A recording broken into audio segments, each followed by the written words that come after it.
So a small portion of the Vikings fan base wants the team to tank, even after that amazing upset win over the greasy, grimy Green Bay Packers. I mean, so blinded, so myopic. They're just like target fixation. Tank for Trevor, tank for Trevor, tank for Trevor. Even though you're not going to get the Jets. You're not going to beat Washington. You're not going to beat the Giants, blah, blah, blah. But, I mean, they're so blinded and myopic that they can't enjoy a road win over the Packers, which is just... And they're so dismissive. Oh, I'm sorry. I want a franchise quarterback. Well, guess what? Congrats. So do we all. We all understand that Kirk Cousins is not the answer. But also, there's this magical thing with the new CBA is that you can draft a quarterback outside the top 3. You can even draft a quarterback outside the first round. Also, this is potentially the deepest quarterback class since 1983. So even if you strike out on Lawrence, the second wave of guys in terms of Fields, Trey Lance, Zach Wilson, Mac Jones, etc., could certainly do aight here in Minnesota. But I digress there. So no, playing good football and winning is more important right now than laddering up a couple of draft spots in April. It just is. Quarterback will be where it be. I mean, also, if the Vikings land a top 5 pick, is it really guaranteed that they go quarterback? Maybe not. Because if Zimmer is still in power, what's going to stop him from looking at his cornerback room and be like, Caleb Farley from Virginia Tech or Patrick Surtain II.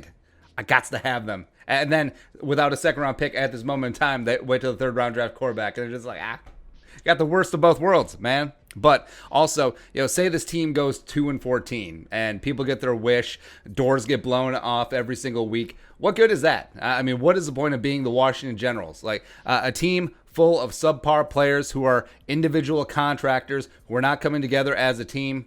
Nah. Even if the Vikings miss the playoffs. But they rally, they go a feisty 6-10 or a 7-9 BS or even 8-8, miss the playoffs. But that defense starts to gel. They start to get their ish together.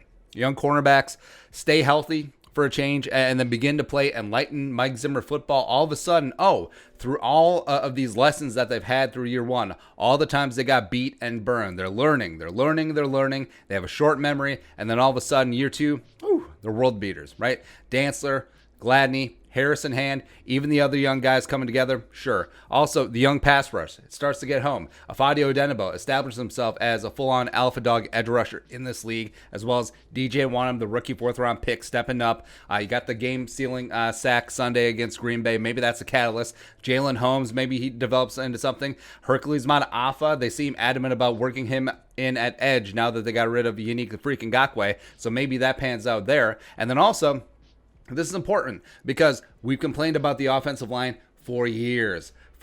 Also, if you have a shoddy offensive line, what chance is a young quarterback going to have behind it? Especially if you get a young and mobile quarterback. Say you throw Kyle Trask back there or maybe even Mac Jones. Less than ideal, right? So the offensive line with Ezra Cleveland in the house, either at that right guard spot or maybe they kick him out to left tackle. You look good against the Packers. All of a sudden, they start becoming one of the best young athletic offensive lines in the NFL. Don't you want that? I mean, over these final 9 games of the season, don't you want positive trending of all of these key position groups, especially young guys, for the future? Don't you want that? Or you could say, well, I want the Vikings to lose because fire Zimmer and Spielman and Cousins. Like, okay. But also, if the Vikings lose, is that guaranteed? Like, say the Vikings go 2-14. Is it guaranteed that anyone's going to lose their job? I don't know. Zimmer still has 3 years left on his contract. Same thing with Rick Spielman. Also, like we said, if they have a top 5 pick, I mean, who says Zimmer won't go cornerback?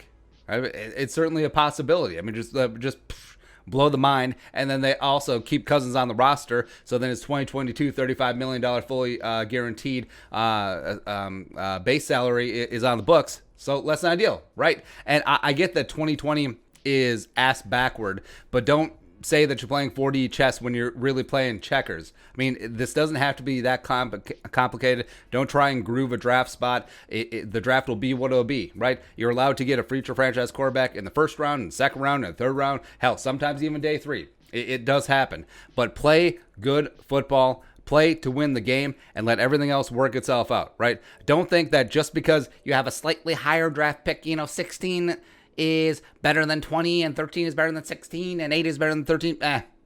Just don't think it'll magically solve everything, because it won't. Ask the Jets and the Lions and the Bengals how every single year of high draft picks works out. Huh? How about that? No. Enjoy the wins. I mean, life is short. You really only get so many seasons, and you only get so many Sundays. So enjoying and savoring the fact that the Vikings went up to Lambeau, 7-point dogs, no one believed in them, and completely pissed in the 5-1 Packers cornflakes, including Aaron Rodgers had a chance to be a legend on that final drive and got shut down by a rookie 4th-round defensive end. Woo! Let's go. Enjoy that, man. I mean, enjoy when your team plays well against hated rivals. Enjoy improvement in all phases of the game. Enjoy football, and the draft will be what it'll be, right? And hell, half these quarterbacks will be a bust anyway. So, I mean, drafting a bust at 16 versus drafting a bust at 3 or 1, what's the difference? Besides a couple $1 million. But nah. Play to win the game and enjoy the ball. So there you go. But your thoughts? Winning, man. Winning. Let us know in the comment section below. Subscribe for daily Vikings takes. Want to support that work? Pull some of the Venmo. But until next time, Skol, production value.